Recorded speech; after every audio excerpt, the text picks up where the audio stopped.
د پنجاب له دې ظلمه خبر شئ، پاکستان په تیرو 14 کلونو کې 80,000 پښتانه وژلي دي.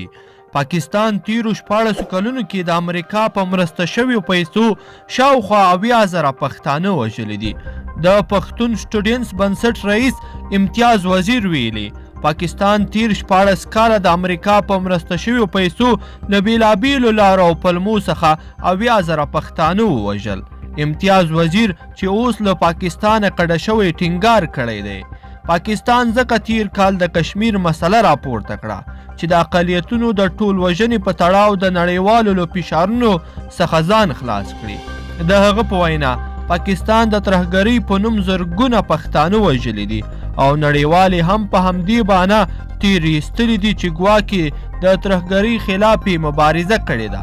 نوموړی ټینګار کوي چې که نړیواله څېړنه د پښتنو په سیمو کې وشي معلومه به شي چې دا خلک ترهګر نه دي بلکې ترهګري او افراطیت پرې د پاکستان لخوا تپل شوی دی.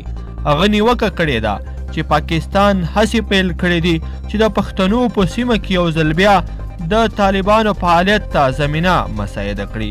دا په داسې حال کې ده چې پنجابي ریاست منظور پښتین هم د پاکستان خلاف څرګندونو په وړاندې نیولی دی.